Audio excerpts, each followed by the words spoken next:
interview with Professor David McAdams, a game theorist at Duke who's worked on everything from antitrust at the FTC to real-world problems in public health and climate policy.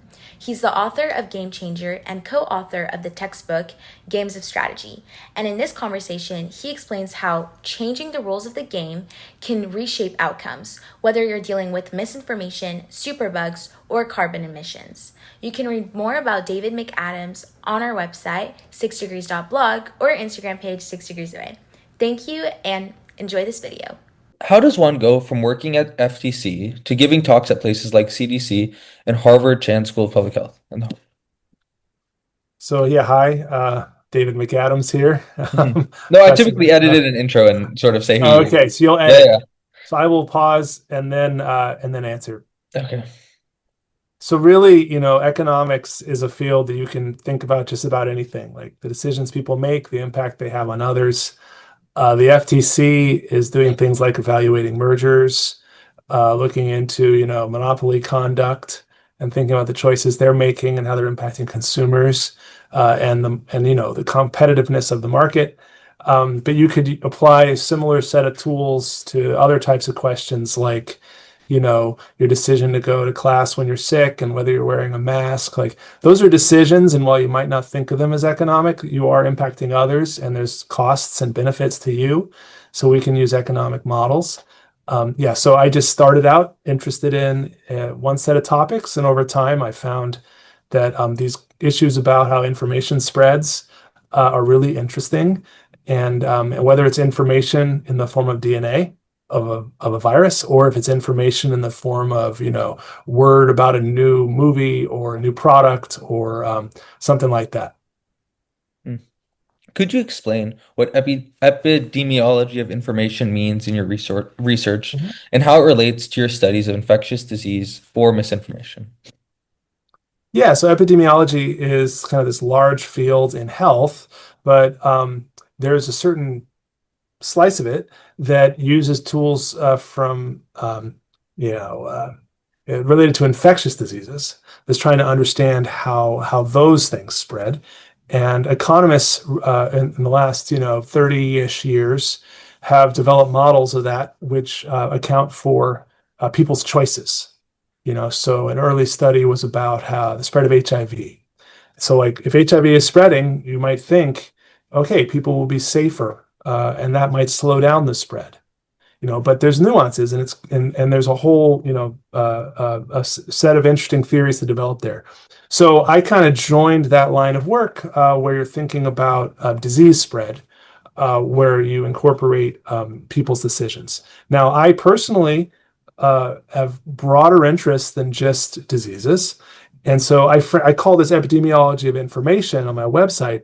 But basically, like the same principles that govern how like a disease is spreading, you could also think like, hey, there's a new, really exciting scientific discovery. Will other scientists learn about it and be able to use it in their research?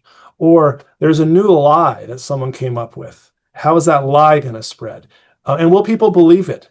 Well, how will people adjust how they interpret information depending on the quality of the information in circulation? So that's another economic decision. Like as the information environment changes, the way you use information and what you choose to share yourself with your friends and others, that will change too.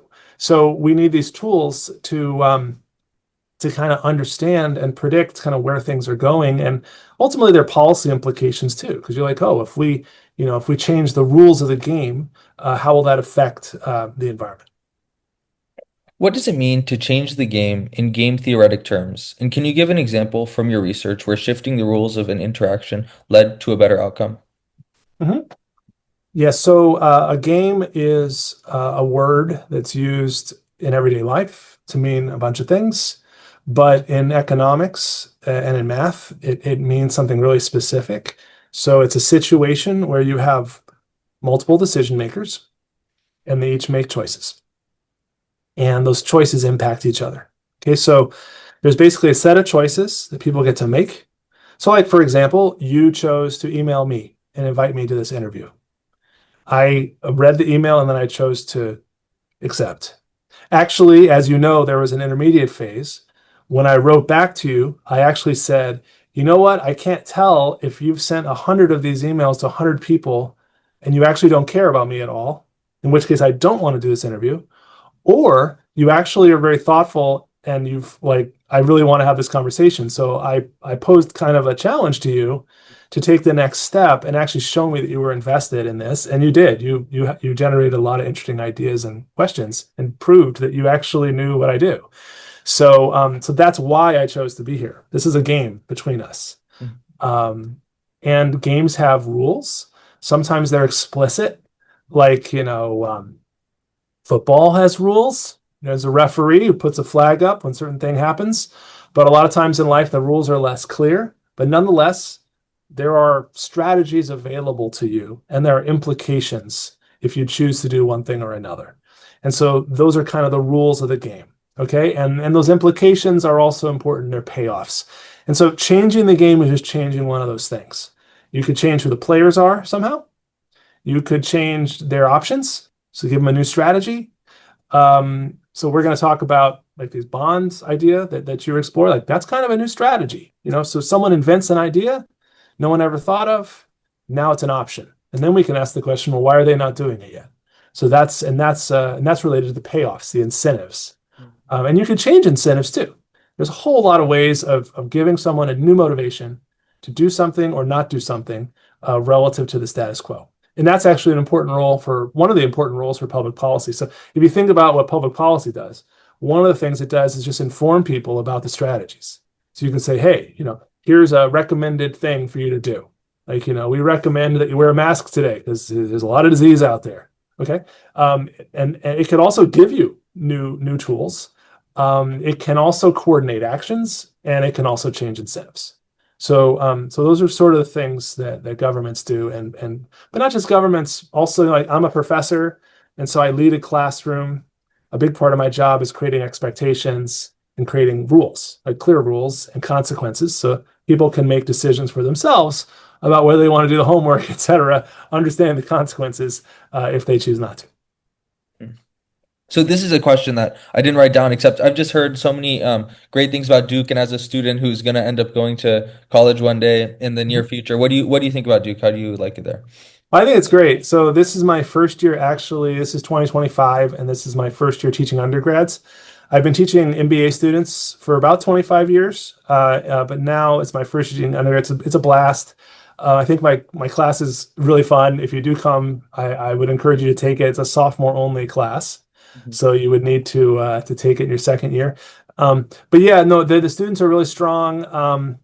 Yeah, and it's been really fun to get to know them. So I think it's and from what I can tell, the student life it seems pretty good. I mean, like I toured around the dorms the sophomores live in, and man, it's nice. It's like I kind of want to go over there and go sit in their cafe. Like they have a cafe. You can get coffee, like a mocha or something. Like when I was in college, I did not have any like amenities. There was the all-you-can-eat food. It's just like scrambled eggs for breakfast, right? So like anyway, so I think that's a great school, but there's a lot of great schools, yeah. So. Yeah, my sister's friend, who's actually early decision, Duke. My sister's a senior, but I'm a junior right now. She was saying you shouldn't visit because if you visit, you're going to want to go so badly. You're just going to be crushed if you don't get in. I will say though, yeah, that makes sense, and that's actually interesting type of game that you're sort of playing with yourself, if you think about it. So this is called games of. I mean, the most common type is called game of self-control. But basically, like you're not really playing a game. So what is a game? It's a situation with more than one decision maker, and their choices are impacting each other. Well, if you're making a decision for your sister's making a decision for herself, how is that a game? Well, whether she attends is going to affect maybe her chances of getting in.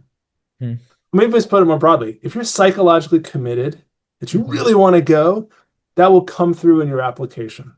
And let's just pause at that, okay? You know that if you psychologically commit yourself, you increase your chances of getting in by a few percentage points.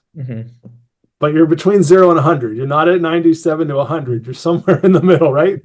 You know it's in your interest to be like that, be committed. But it's changing the payoff. Like if you get in, the joy is even higher. If you get out, if you don't get in, the pain is even higher. And a Mhm. lot of people are averse to the risk of that pain. And so their optimal choice is actually to do something that anyway. Mhm. So I'm just saying you can apply these principles of economics even to decisions like that. So I mean, clearly there's cost benefit trade-offs there, and there might also be this time consistency trade-off, which I know we might talk about with these bonds later. Mhm. So that's very interesting. But what is the new class that you're teaching for the sophomores? It's called Games of Strategy. Hmm. It's based on my textbook. Hmm. I joined, so when I started teaching, Susan Skeeth and Avinash Dixit, um, two amazing economists, they came out with a new textbook called Games of Strategy, and I immediately loved it. Used it in my class, and every 5 years there's a new edition. And Avinash is getting a little older, and understandably doesn't want to do all the work of making new editions. So I joined as the third co-author in the fifth edition. So it's really fun. It's my favorite textbook, and now I get to be a co-author, and I get to be revising it and refreshing it. So it's been really fun, and to have an imprint on that. So we use that as our main textbook, and our secondary source of readings is my easy to read book, Game Changer. And so if people want an introduction to game theory that has no math, lots of stories, that's what that is. So there's stories about like everything from military history and the mafia to like emergency departments. So like game theory in the hospital, and also this stuff about bacteria. I have a chapter on that, which ultimately got me interested in this epidemiology stuff. The reason I'm doing this research is because I just got so fascinated with that application while writing the book. Hmm. So that was about 12 years ago. I wrote that book. I talk to a lot of people who take very complex ideas that can be seen through super mathematical terms or very economic terms and turn it into something where everyday readers can enjoy it and be interested. So I think that's very cool. And I couldn't get through the full book except I read a lot of it. It was a very fascinating read, very easy to read, Did very any interesting. example? I'm just curious. Does anything stick with you? Not to give Uh, you a test or anything. any stick? I think a lot of things stick with me. So um, let's see. I I'm just read more curious. I'm about. just curious. Like, I read more about the at the this is at the start, so I don't want to fail the test. So there's you talk about multiple things. You talk I about the tested you in the email, and now I'm testing you in the interview. If you don't answer exactly. correctly, I'm This is leaving. something I'm a little fearful of whenever I do an interview. Like they're gonna turn around and ask me something. I I asked the thought questions. I did some more research. I talked a lot with my dad about the leader of GM and all his Okay. decision making things. And also you talked about Alfred Sloan. The Alfred Alfred Sloan. Stone, yeah. Mhm. And you also talked a little bit, this is also at the start, and I'm really incriminating Mhm. myself here, but about the Black-Scholes option pricing Mhm. model, which is interesting. So I obviously talked to Mr. Dr. Litterman Mhm. for this thing, and he actually created the Black Litterman portfolio. Yeah, I researched who he was after you mentioned his name. Yeah, that's pretty Mhm. cool. Yeah, very cool. And he's obviously super smart. And he had a lot of stories about Fisher Black, who obviously is a super legend in Mhm. economics and finance and whatnot. Mhm. How he's a very unique person. Yeah. Yeah, the book I think it's very cool when as I said, when people take something more Right, but just to like, but what makes that interesting? So that finance formula, very famous finance formula, I show in that discussion, you know, actually the formula only works when you don't think about the game. Once you're thinking about the game among investors, the formula can actually fail. And there's this famous thing, long-term capital management, which followed the formula but ultimately failed. And the reason they failed is that the game turned against them. It was a game of liquidity. And yeah, so that you can apply game theory to tons of things. But anyway, let me let you get back to your planned questions. Okay, so how do game theoretic models help identify better solutions for problems like vaccine distribution inequalities or controlling superbugs? And what is a superbug? Yeah, so these are topics we could talk about forever. And I do have a bunch of videos, speeches, and so on my website if anyone really wants to dive into this who listens to this. But so if I can just pick the superbug one, okay, because the pandemic vaccine thing is a whole nother story, which is fascinating. That one is how do we set the world up so that we can have an effective vaccine being produced at scale within 100 days of a new pathogen instead of a year plus, which is what we had. A miraculous thing. A year plus was really fast. But what we really want is 100 days. And there is an organization, uh, uh, one of the ones that played a really important role in the last pandemic, that believes we can do it. But in order to get there, we need the rich countries to be cooperating with the poor countries in a way that they're not used to doing. And so that's something that I've worked with a co-author, just sort of, and I should say, just so it's clear, my life is kind of divided into these three parts, and they do overlap. One is like research, where I write research papers that are trying to, advance methods or prove theorems. And then I have my teaching, and then I have these applications that I work on. And some of the applications inform the research, because I'm like, oh, that's a fascinating application. We don't understand that. We need a new theory. Sometimes it goes the other way. The theory motivates the application. But if someone has a good idea and I can help them realize it or improve it, I'm all for it. So I work on a lot of application areas that aren't necessarily research. So this would be one of those. We're applying game theory, but we're not like creating game theory. So so there's that one. And then the one about superbugs, that's a bacteria that can't be killed by any antibiotic that humans possess. And it might seem, and most people have the view that over time, those superbugs will become more common because antibiotics are really hard to discover. And every time you use antibiotics, the superbugs don't die. So if you just think about it, like, if you have an unkillable zombie, eventually only zombies will be, and they're duplicating. Like they're splitting in half and duplicating. Eventually, the whole world will be zombies, right? Mm-hmm. But actually, what I showed in the Game Changer in the final chapter, which is my favorite chapter, is there's actually a way to change the game so that we can turn the tide against them and actually reduce the prevalence of the superbugs, so that we can keep drugs like penicillin forever, so they never go bad. And for, if someone's listening to this and they're like a doctor or they have medical training or a biologist, they'll think what I just said is crazy. Like, oh, there's no way. He doesn't understand. He's an economist.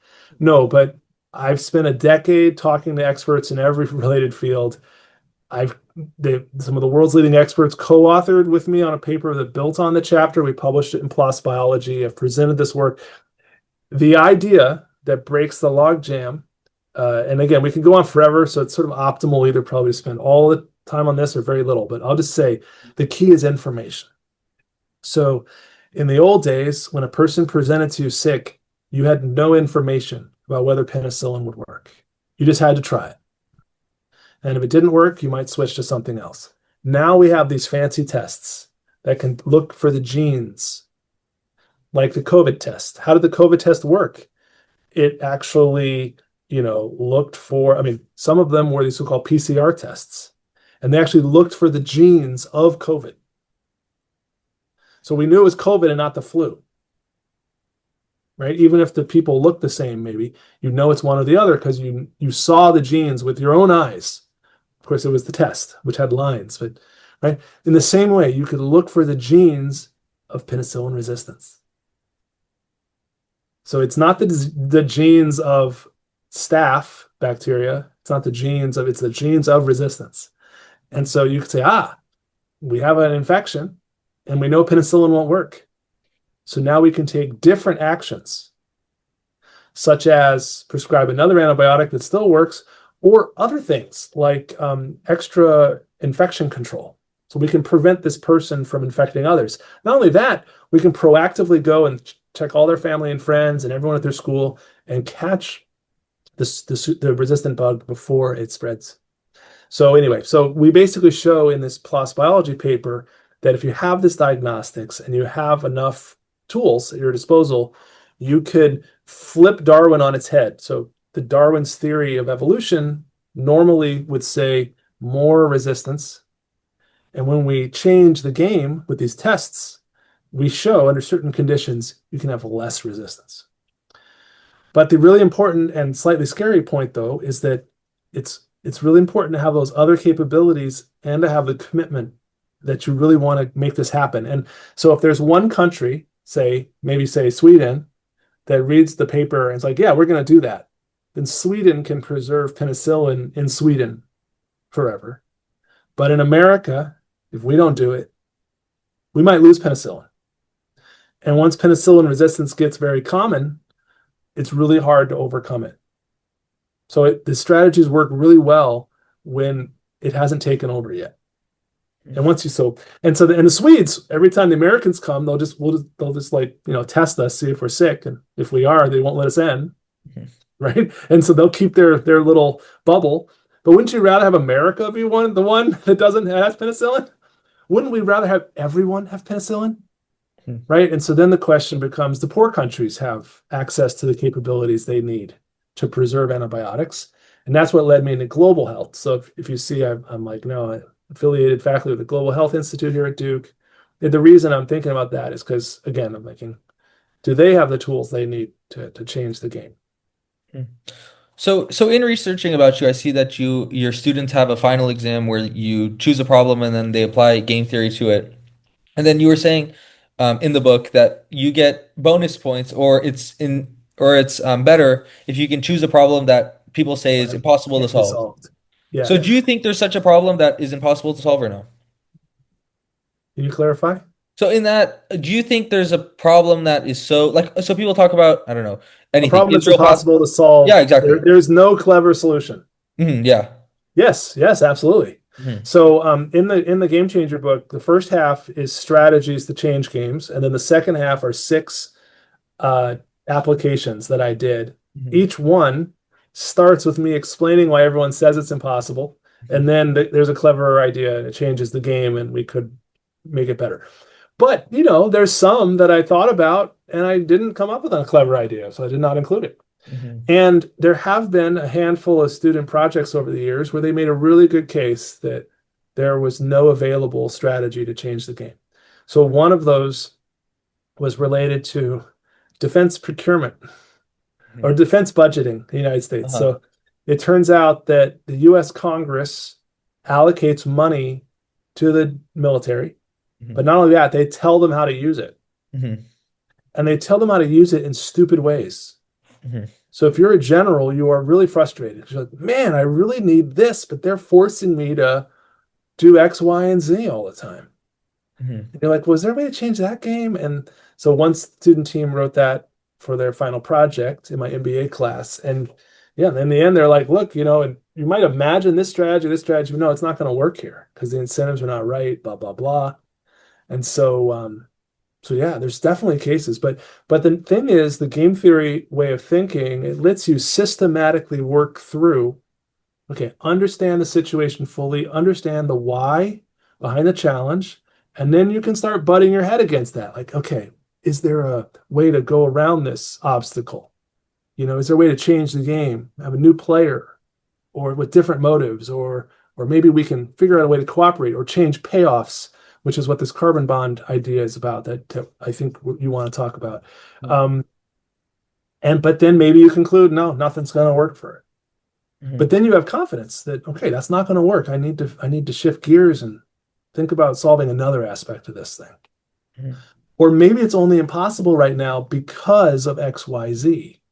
And then you say, okay, well, then we got to try to solve X, Y, Z. Yeah, something interesting regarding the defense thing, which obviously I don't know the details about, but are you familiar with Palmer Luckey's company, Anduril? Nope. So do you know Oculus, like the VR thing? I heard the word. Yeah, so he sold Oculus to Facebook way long ago. Now he has this defense company where they sort of restructured how they're paid and where they created and then they send it off to the government, which is just interesting connection. But okay. So what are the main strategic obstacles governments face in pandemic preparedness and vaccine sharing, and how might incentives be designed to overcome free rider or tragedy of the commons problems?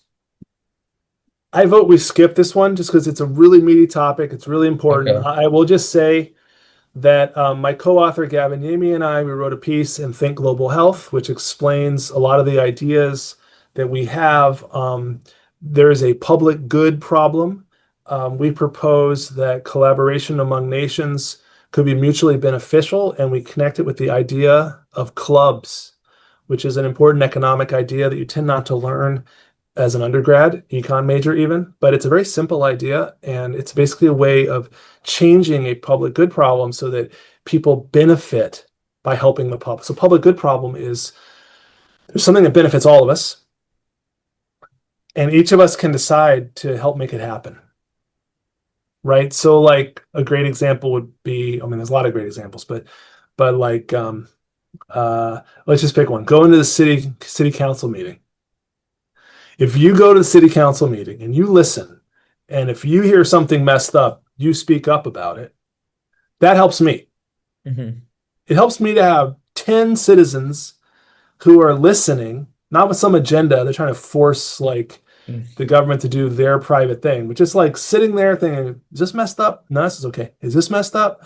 So civic engagement, and then raising their voice, writing a op-ed or something, if something's messed up. That's a public good. But that's costly. Attending this, they've made them available on Zoom now. So, I've attended some, but I'm not regular. I recognize it's important to go to city council. I do sometimes go to city council. We actually had one city council meeting on shooting deer with bows and arrows. And the people there were only two types. The ones who love deer and couldn't stand the notion of deer dying, and the ones who were killing the deer. So those were the only two voices. And so I signed my name, and I just sort of said my piece. I think like the rational, like, I'm not a killer. I don't care. I mean, I don't want deer to be hurting. And in fact, it turns out if you don't kill the deer, they're going to suffer a lot from like hunger and disease and all these problems. So managing the population. So anyway, bottom line is public good problem, but it's a private cost. And so economic theory predicts under provision is what we say. There won't be enough people going to the city council meeting. If the optimal is 10, there'll be probably 0, maybe 1. Okay. But what if we could create a private benefit? So what if every time you attended the city hall, you got some advantage? I don't know what that is. And then you would suddenly have an incentive to do so. Of course, doing that would create new problems, because now you'd have people just showing up to get the benefit and not paying attention, because you want them to pay attention, right? So there's layers and layers. You're like, when you come up with a solution, you have to think about how your solution changes the game, instead of just band-aiding the game that currently exists. So game theory lets you be creative and forward-looking, like, oh yeah, if we do that, we got to be sure like this and this, because otherwise they'll do that. So we can imagine things that don't exist and make predictions and make our strategies more robust, so they're more likely to work. So I'll refer people to other things. Like I have a website, you can find things. There's a really good NPR story that was about COVID vaccines and tragedy of the commons, if people want to learn about that. So what motivated you to write both of your books, and how do their goals differ? For instance, what lessons did you want business students to take from Game Changer that aren't in the Games of Strategy textbook? Right. So this textbook, like I mentioned, because this wasn't obvious, existed before me. It was a fantastic textbook the first time. It was the first textbook of its kind that took game theory, which was often taught as kind of a highly mathematical, like a class you would take at the end of your student career. Like, it's so hard. You have to already have all the calculus and all this or whatever. And they made it more accessible to like a freshman in college. So yes, it's not like easy. There is math, but it's much more accessible, and it focuses a lot more on the stories and the intuitions and the insights that you'll take away even after you forget all the math stuff. So I joined that textbook because I had the chance. The reason I had the chance, because I just love the textbook, the reason I had the chance is because I wrote this other book for the same publisher, which is the leading publisher of these game theory books.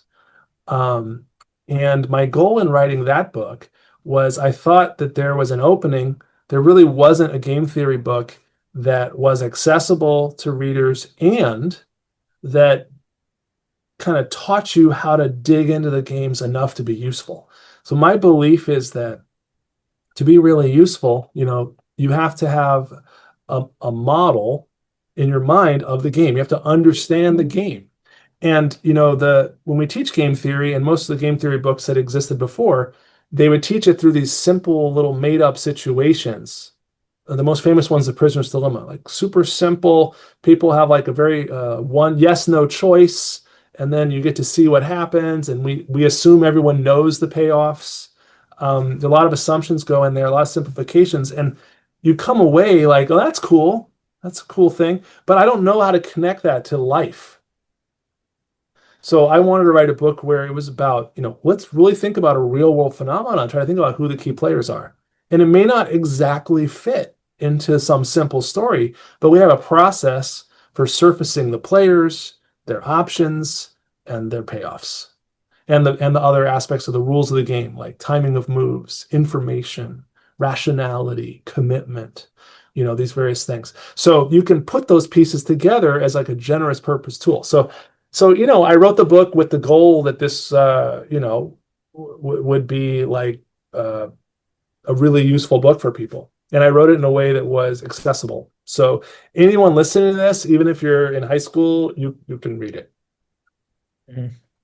So in 2013, you wrote the New York Times op-ed changing the debt ceiling game, just before Congress averted a default.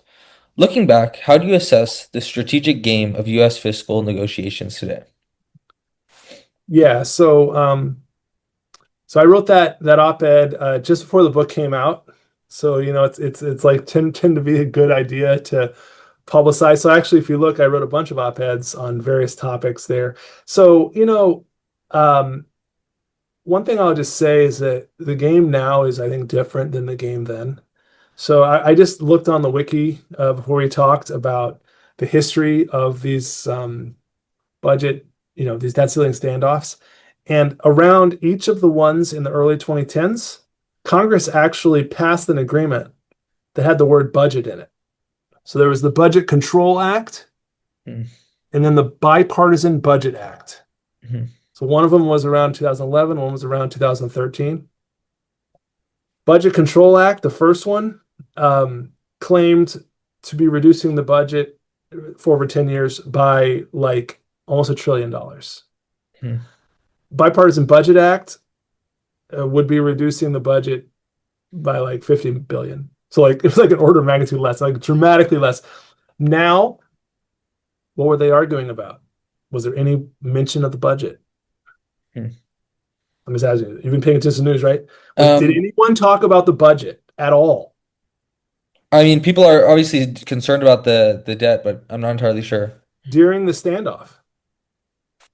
Did anyone talk about before we extend the debt ceiling, we better make sure that we control budget, the growth of the debt? Probably not. There was not. Mhm. Yeah, I mean, uh, President Trump did these tax cuts, which Mhm. have reduced the revenue coming into the government. Mhm. And so that's like a major cause of the exploding deficit. So the deficit, as you know, but I don't know exactly who your viewership is, but deficit is how much the debt changes every year. Mhm. And then debt is the adding up. Mhm. And I guess I would say that the main difference in the game, I was just trying to think about this. And I should say I'm not an expert on budget. Like Mhm. I'm not an economist who pays attention every day to fiscal policy. I'm more of a theorist.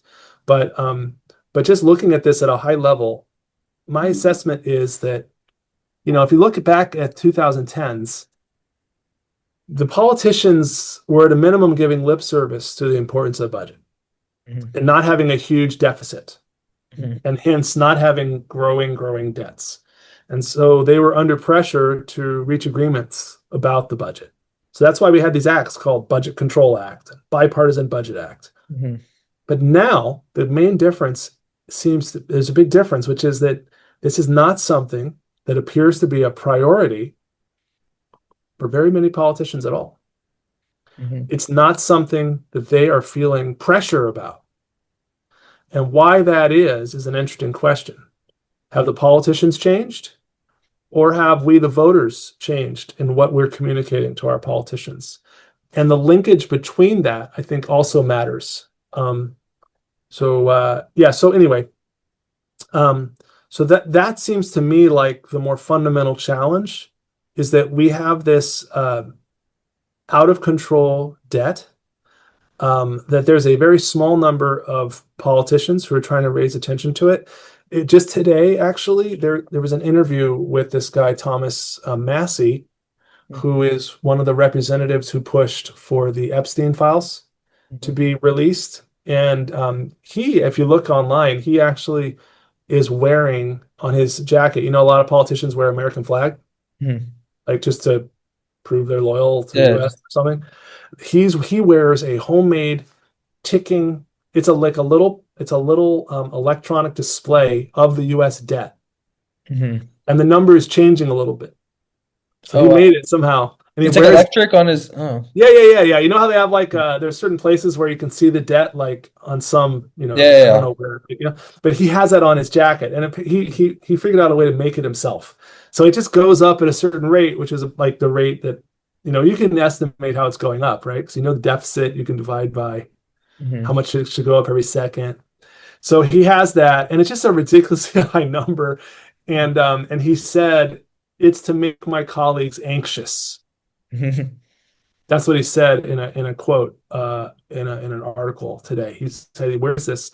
Because his colleagues aren't thinking about it. So he's calling it out, and we need more politicians like that. But we also need people to be more aware. So this is why. So one project that I am involved with, not as much recently, but a few years ago, it's a high school student run organization that's trying to improve voter information. And it's called My Vote Project. Okay. And basically our goal, us being mostly the high school leaders. So there are some people in college who are still involved or helping. But if you look it up, there's weekly information meetings you can join. Basically, the goal is to kind of break the cycle. Because if you think about what the fundamental problem is the elected leader is not facing pressure to deliver results. And so how do you change that? You create awareness among the voters that they're not doing that what they're doing, and you create mechanisms for them to learn what matters for voters. And so if you can do that through some sort of platform, like we have a website currently, then that could help address the problem. And it's not just a website. We're trying to grow communities of people who can especially shine a light on local issues and local elections, because those are the ones where like the information is most lacking. Because like local elected officials right now, anyway, so if you step back, I would say the game has changed. How has it changed? The elected leaders seem to have different priorities. It might be because they're a different type of person who doesn't think about the debt as much. That could be. But it could also be that they're not feeling the heat or whatever.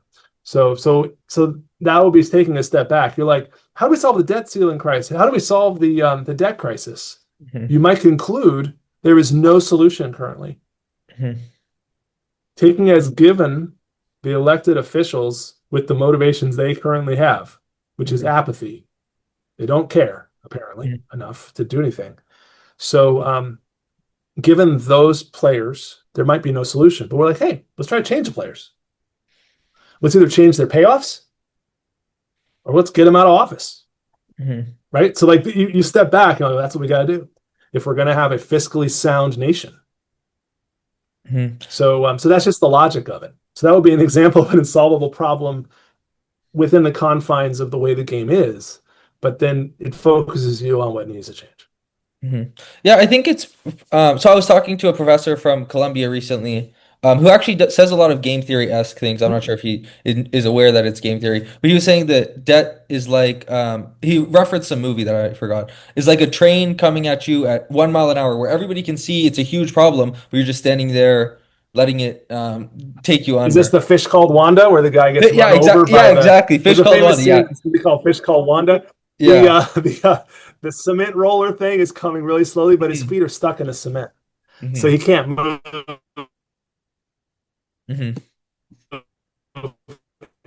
Gets run over. Character. Yeah, The exactly. analogy. It was a fish Um, called Wanda.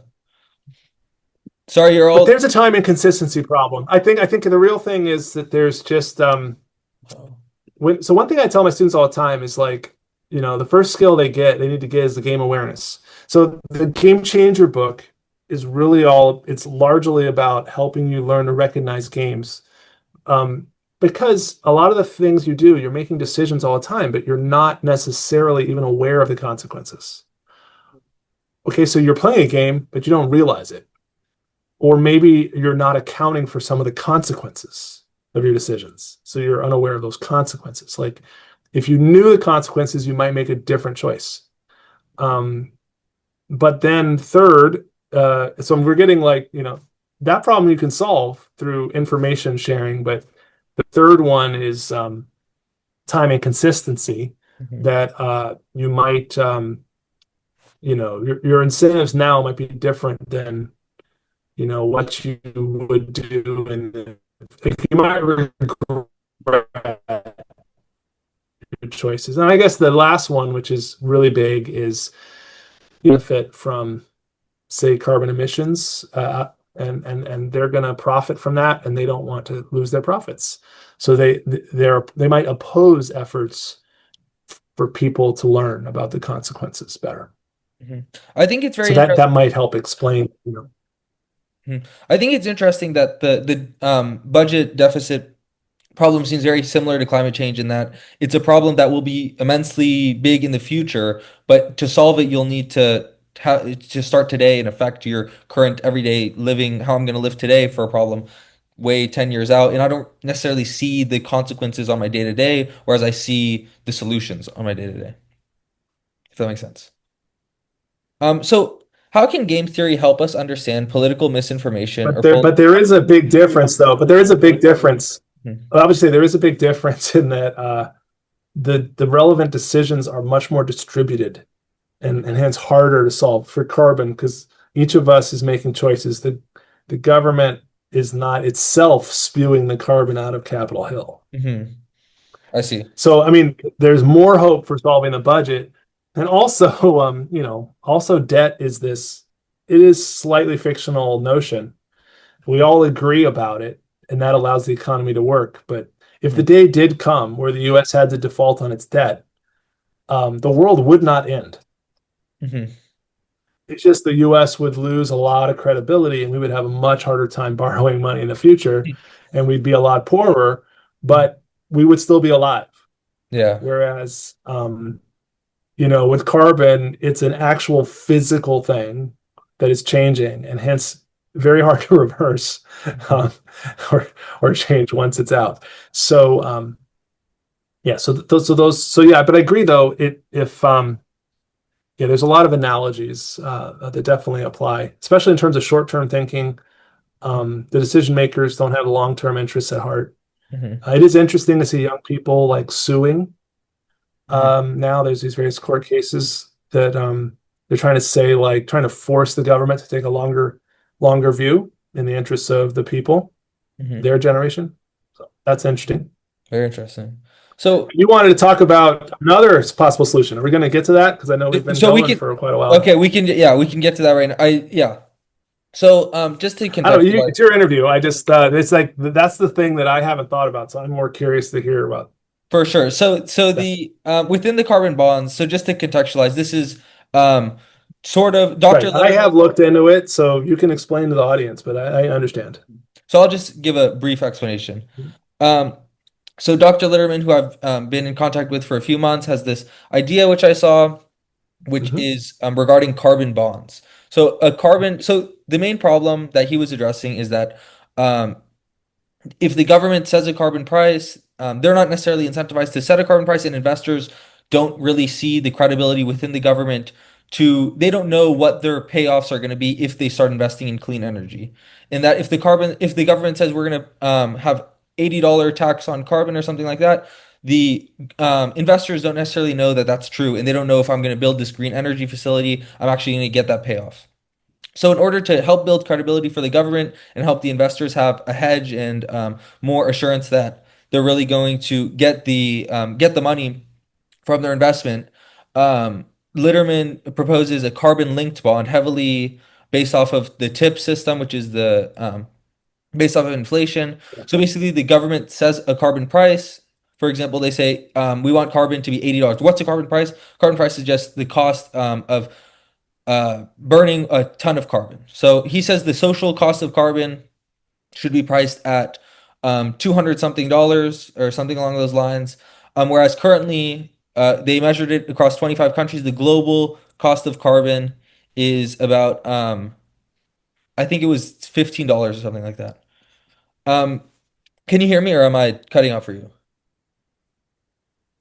Now you're better. There was a little Okay. bit of, but yeah. So just can I just try to summarize it even more simply? Maybe Okay. you can tell if I'm on the right track. Okay. So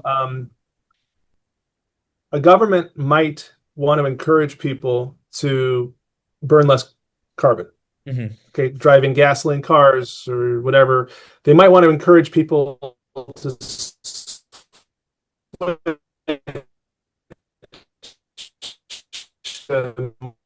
renewable energy. And one way to do that would be to subsidize those other uses, but the other way is to tax the carbon uses.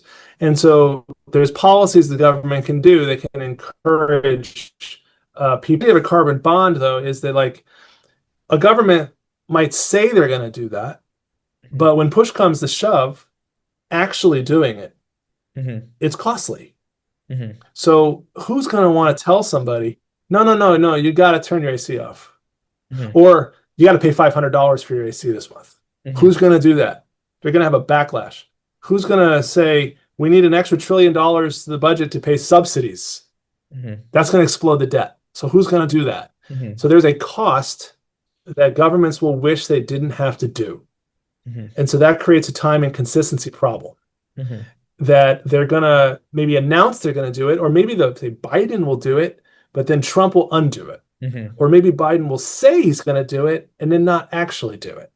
Right. And so, especially when the decisions that are being made are long-term investments, that a company might be investing a huge amount of money and they're expecting it to pay off over 30 years.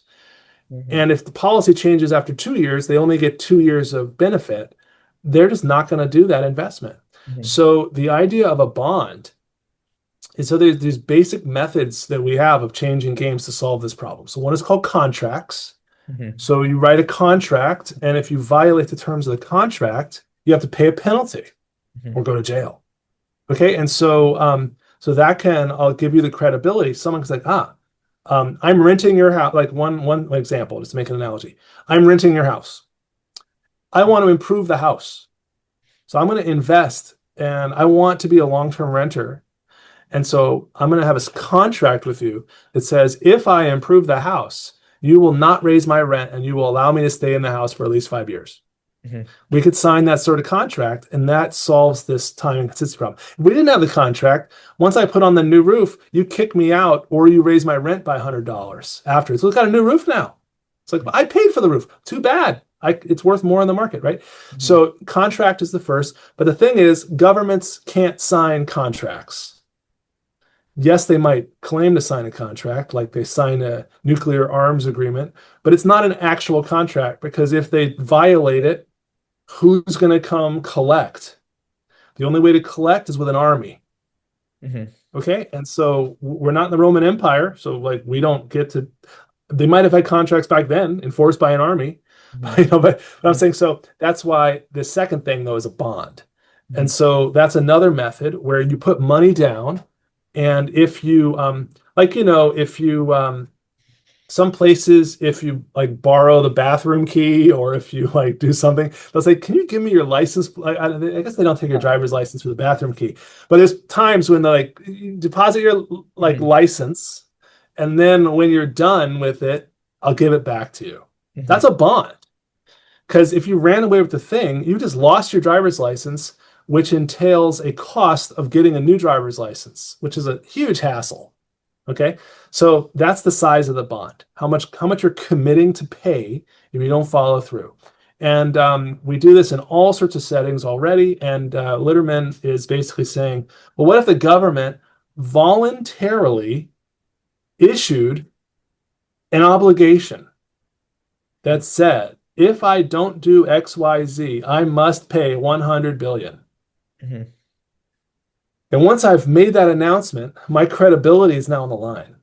So if Mhm. I don't pay up the obligation that I made, so first of all, if I do XYZ, I don't have to pay anything. Mhm. So that's the idea. The idea is not to bankrupt the country. The idea is to give people confidence that you're actually going to do what you're saying you're going to do, Mhm. and to bind the hand of the next administration. Mhm. So the next administration, though, might have an incentive to say, well, they promised the 100, but that was stupid. No Mhm. one believed that, Mhm. right? We're going to violate that. So there's still a time inconsistency problem, honestly, because I think, but anyway, but I'll just say the bigger issue, I think, and I haven't studied, is he, I don't know if he's Dr. Litterman, whatever. I'm He's sure he Dr. doesn't care. Yeah. Okay, Dr. Litterman. I mean, we don't really care if he calls doctor. Yeah. His assistant He's said. confident in his own intellectual Mhm. bona fides. He doesn't need to be called doctor, I would bet. So, but anyway, Dr. Litterman, Littleman, is it Littleman or Litterman? Litterman, yeah. Litterman. Yeah. The one thing I'm curious about his idea, and I don't know if you know it deeper than I do, but like, because I just did a surface level looking Mhm. into it. When you issue these carbon bonds, it's Mhm. an obligation. Mhm. It means you might have to pay. Mhm. You might intend to achieve the target, Mhm. but what if you don't? Mhm. What if just things happen? What if there's like a change in the economy and Mhm. it just becomes incredibly costly to meet that? You're going to maybe not hit the target. Mhm. Or if it's some policy that's like you're going to have a carbon tax and it will be enforced on at least 40% of transactions. Mhm. I don't know, we got to define it. Well, what Mhm. if it's not? Mhm. What if it's just really hard to do the monitoring and enforcement and you can't get to 40%? Mhm. Like you So, can't do it, then you're going to have to pay. And so who's going to voluntarily take on these obligations? It is a short-term cost for sure. And especially if you're like me, a little skeptical that it's truly committing. So, like, just to flesh out that idea, let's imagine that Biden had done it and he mhm. had done a 100, let's just be crazy, a $100 trillion carbon bond. Mhm. And then Trump's like, nah, Mhm. I'm not going to do that. That was stupid. We're canceling that right now. Now, would the financial markets respond to that by saying the US has no credibility and all bonds are suspect? No, they would be like, this is a different type of bond. This Mhm. is the crazy Biden bond. Mhm. He was trying to tie Trump's hands, but it was stupid. Mhm. So they might not have the punishment mechanism might not be there. So Mhm. that's one issue, one concern I have. And the second concern is something that was articulated in what you wrote to me summarizing his work, which was the first mover disadvantage. Mhm. So like what's the first country to bind their hands does not and it might enjoy an advantage by having this certainty Mhm. about the environment that might encourage more investment and give them an advantage. So it's possible they actually have a first mover advantage. But Mhm. that's kind of the key question. Is it in a country's interest to issue these bonds that obligate themselves to pay massive amounts of money, Mhm. in certain circumstances? And so, what I think would be an interesting variation on this idea, and it actually relates to an idea I had some years ago but never wrote up Mhm. about carbon pricing. So, here's how I think an improvement would be if we could figure out a way to have a group of jurisdictions or nations that all agree to do this at the same time. Mm-hmm. Okay, so, and then when I say jurisdictions, you can imagine smaller than nations Mm-hmm. could make a carbon bond. Mm-hmm. Okay, you can imagine larger than nations could be doing it. So, but anyway, group of jurisdictions, they all agree on some policy they want to do, Mm-hmm. and they all agree that if they don't achieve it, it's like a weight loss. Let's just weight loss funds. Did you mention that in this video, or was it just in the I email? think that was just before the video started recording. Yeah, so the weight loss fund idea is by these two economists, and basically it's like if you want to, if I don't lose a pound in the next month, I gotta pay $100. Mm-hmm. And so what they say in their article, I don't know if it was a New York, no, Forbes and Forbes, Forbes, yeah. Forbes opinion piece was they were saying, well, to make this really work, you don't want to what you want to do is commit to give the $100 to your worst enemy. Mm-hmm. So let's say you think gun violence is a terrible, like you really want gun control. Mm-hmm. You get to give it to the NRA. Mm-hmm. Or let's say you're pro-life. You're going to give it to Planned Parenthood. So like you have as much incentive as possible to lose the weight. That's their idea. But instead of doing that, what if we had a group of 10 friends and they all put $100 down? Mm-hmm. And what they agree is any of us that the next month will forfeit their 100 and it goes equally to everyone else Mm-hmm. in our pool. So if 5 of us make the weight and 5 of us don't, the 5 who do end up making, I guess, $50 each, Mm-hmm. right? Or must be Yeah, 500. No, $500 goes in. Okay, if you only distribute the money among the ones who do make it, they would make $100 each. Mm-hmm. So it's basically net zero Mm-hmm. effect. So when you agree to this, see, the problem is if you agree to the weight, let's imagine a world where, and I know I'm going over your planned time, but I'm able to go a little over. But let's say imagine a world where you think you can make the weight. You really believe that you are overweight, you can lose a pound as long as you live healthy and exercise. Mm-hmm. But maybe there's a 10% chance that you're wrong. And despite your best efforts, you're not going to make the weight. Mm-hmm. Okay? You're paying $100 to your worst enemy 10% of the time. That's a big cost. But if you have 10 friends and you all do it, and each of you has a 10% chance of failing to make the weight just from bad luck, Mm-hmm. well, occasionally you won't make the weight and you'll pitch your $100 in and everyone else will make $10. And occasionally they'll be the ones who just bad luck and they'll pitch it in. And, and so adding up to zero is a really valuable thing. Mm-hmm. So instead of having commitments that force us to lose, zero. And as Dr. Litterman was pointing out, it's actually net positive because if we're committing, so when we commit to lose pounds, we're net zero on money, but we're positive on life. Mm-hmm. Because we're going to live longer, live healthier, enjoy our lives more by being a little more balanced, right? So that's the same thing with carbon policies that can share the idea that I had several years ago. I couldn't get purchase on it. I talked to various people, but basically the idea is that say you had a jurisdiction. But the problem with this idea we just talked about Mm-hmm. is you do need multiple jurisdictions to agree at the same time. Mm-hmm.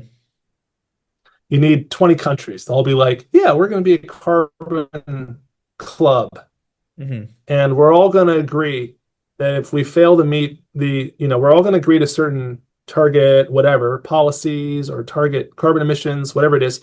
And if we don't achieve those measurable things, we'll put in some money into the pot everyone else gets. Mm-hmm. And it's small enough that we will credibly pay. Okay. There's still the challenge. You got to get a bunch of people to do it at the same time. Mm-hmm. Ideally, we'd like a system where one jurisdiction could do it by themselves and win, Mm-hmm. rather than doing it by themselves and losing, right? Mm-hmm. So here's the idea. So you're a jurisdiction. So let's just call you a state or a city. And you decide that you are going to impose a carbon tax on a certain set of activities in your jurisdiction. Mhm. So let's say those activities are, I mean, okay, so make it simple. Say it's a state. Say it's a state of Georgia, and the activity is gas being pumped from a uh, gas pump. Mhm. Okay, so the price of gas will be 50 cents higher because of this carbon tax. Mhm. Now that might seem like a lose, but what you do is you turn all the money that's generated into what's called a carbon dividend. Mhm. And if you type in carbon dividend, you'll find a New York Times op-ed from many years ago proposing this basic idea. But my idea is a little different because it applies to jurisdiction. So Georgia raises money from every gallon of gas pumped, Mhm. and they automatically distribute that money equally to every citizen of Georgia. Mhm. So that's the important thing. You don't actually try to raise money. You want to keep it net zero. That's Mhm. the basic idea. So everybody in the state of Georgia who pumps gas will be paying 50 cents. And if they use gas equally, getting 50 cents back. So Mhm. it's going to be net zero. But of course, those who pump more gas will end up paying more than they get back. Mhm. Except Georgia has an interstate going through it. And there's a lot of trucks that are going from Florida to North Carolina and New York. And Mhm. those trucks need gas. Yes, they would stop just before the border and fill up. Mhm. Yes, they might try to get to the end and fill up, but a lot of times they're going to need gas in the middle because that's a big old state, Mhm. right? So every time an outsider buys gas, guess what? They pay the 50 cents and it goes to Georgians. Mhm. So Georgia is better off. So here's the point. Georgia is better off as the only state to do this Mhm. compared to a world where all the states do it. Mhm. And so there are ways to think creatively and design these incentives. But what you really want, my point is that yes, we can imagine a world where things would be better if everyone in the world did this instead of this. The great thing about carbon bonds is it is a policy that you know, as long as you restrict it to policies that you're confident you won't violate the terms of the bond, it can be a good way of creating assurance and improving outcomes. But I think this first mover disadvantage, or at least the perception that this won't benefit us, is just tying our hands, could make it hard to convince policymakers. And so maybe a little bit of a rethink to try to think about other ways to give it a first mover advantage. Mhm. Um, yeah. And so anyway, so if that is something that you or Dr. Litterman are interested in exploring more, I mean, I'd be happy to chat with you guys. It might be fun, worth exploring. Mhm. That's definitely something I'd be willing to explore. The whole idea of writing the thing was not just to give a summary of his idea, but to hopefully create something like this where I sort of. Yeah. No, but I'm just saying, like it seems to have a lot of potential, and uh, yeah, but and I need to, of course, study his work more because I'm sure there's a lot of nuances that I didn't fully comprehend yet. Mhm. For sure. I think Dr. Litterman, I mean, it would be super cool to set up a call with both of you. Mhm. And he seems quite, I mean, I think this is mostly what he does now. And his assistant is great. I love people with assistants. They really, it's great for scheduling things like that. So, in terms of the problems that you listed, so yesterday I asked him, what happens if exactly what you're saying, if let's say Biden puts on the bond and then Trump takes it apart? And we basically came to the conclusion that that's just a problem with the current way the bond is sort of set up, where that's obviously something that people are going to be concerned about, and there's not really a solution built in for that problem. And then the same as the biggest problem, I mean, you sort of put it on the head in terms of what he thought the biggest problems were as well, where it's just, and this is obviously clear in that people aren't using it yet because of this problem exactly, where there's the first mover disadvantage thing. And if you could change that where it's actually beneficial to have the carbon bond within your own little bubble, as you said, within Georgia, that would obviously be way more meaningful for the idea being implemented. Yeah, yeah. And also, I just think, right, and just thinking about the political incentives too. You know, if you go and look at the pandemic related work, like a big aspect of what we were doing was we were thinking about the incentives of political leaders. So during a pandemic, their incentives become very self-focused, naturally, because you're trying to save your own people. You don't really care about other people, which is natural. But we tried to create ways to augment the game so that you would still have an interest in helping others. And so in this case, you know, just like that's why I find this carbon dividend idea just so natural and so appealing. It's like once if you have a tax that gets reimbursed to people later as a dividend, it is net zero. Yes, the people who do the activity more will pay more tax than they get back, but that will tend, so long as energy use is highly concentrated and there's like a few people using a lot more than others. I mean, if it's even, then it's net nothing. Everyone's like they're getting the check, Hmm. very tangible, and they're paying a little more every time they do anything, which is not very tangible, and so they're going to feel happy. I'm just thinking like the raw political like incentives, right? Hmm. When President Trump writes checks, I mean, every check that comes to a citizen now will have his signature on it, Hmm. even though it would normally be going to them anyway. Hmm. I mean, it's like it's from me, so it's more tangible. Forget the fact that now you have more debt. That's less tangible, Hmm. right? Like, the government doesn't create wealth when it sends you a check. Hmm. It just it gives you something now and forces you to pay it later. Hmm. Right? And so, oh, thank you for burdening me with more debt. No, no one says that because some things are tangible, some things are less, or salient is the better word. Some things are salient, some things are less salient. And so I think a carbon dividend is really salient. So unless it, yeah, and so and that's true even if it were a national dividend, which is what these economists proposed in this New York Times, I think it was a New York Times op-ed several years ago. But my point was, you don't need to wait for the whole country. You could have a smaller subset. It could be, I mean, I'll just say, and I do have to go soon, unfortunately, but there are advantages to having a carbon tax that applies uniformly across the world, across all activities. And the reason is because it's not distorting. So like if we're only taxing gas in cars Hmm. and we're not taxing airplane fuel, what's going to end up happening is more people will fly airplanes, less people will drive cars, Hmm.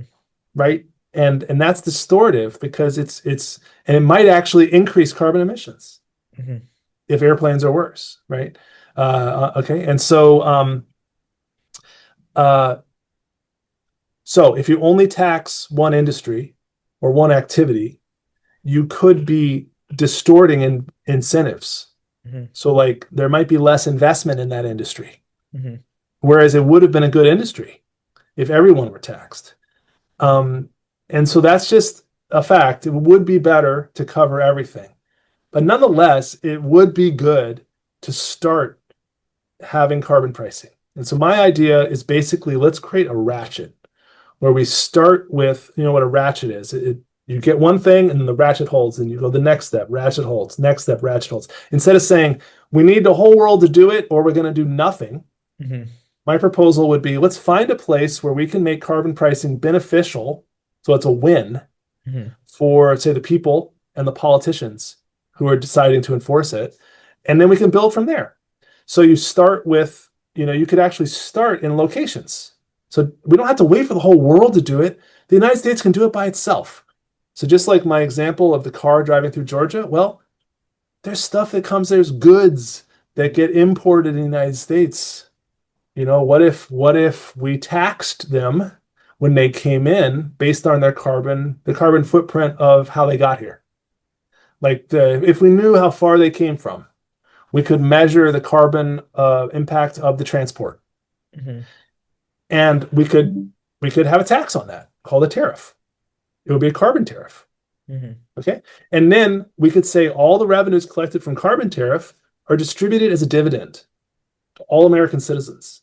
So yes, your Amazon deliveries will cost a little more because it costs the China thing has a carbon footprint, but you're getting a check in the mail, Hmm.